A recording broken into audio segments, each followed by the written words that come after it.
అదరకొట్టే కారం రంగు రుచి ఆచి కారం పొడి. కూటమి పాలన అరాచకంగా మారిందని విమర్శించారు మాజీ మంత్రి కారుమూరి నాగేశ్వరరావు. దోపిడీలో తణుకు నియోజకవర్గం టాప్ 5లో ఉందన్నారు. నియోజకవర్గంలో ఎమ్మెల్యే రాధాకృష్ణ సామంతరాజులా ప్రవర్తిస్తున్నారన్నారు. దొంగ ఫ్లెక్సీలతో దుష్ప్రచారం చేస్తున్నారన్నారు. ఇది ఆయన పెట్టిన ఫ్లెక్స్. నా మీద ఇంటూ మార్కు. ఆయన మహారాజు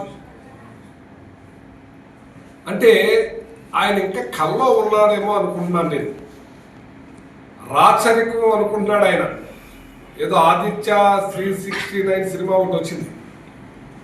ఆ సినిమా స్టార్ట్ అయ్యి మళ్ళీ వెనక్కి వెళ్ళిపోద్దాం 500 సంవత్సరాల క్రితం ఏదో. అలాగే ఈయన కళలో ఉన్నాడో రాధాకృష్ణ అనుకుంటున్నాను నేను.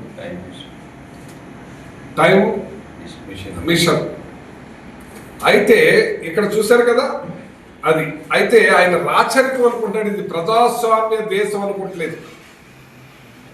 ఈ తణుకు నియోజకవర్గానికి నేను సామంత రాజుని.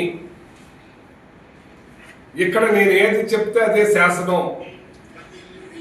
ఎవరి మీద కేసులు పెట్టాలంటే అక్కడ కేసులు పెట్టాలి.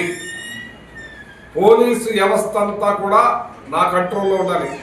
మిషనరీకి అప్పుడైతే సిపాయిలు ఉండేవారు, కానీ ఇప్పుడు పోలీసులు. కానీ ఆయన సిపాయిలు అనుకుంటున్నాడు వీళ్ళందరినీ కూడా.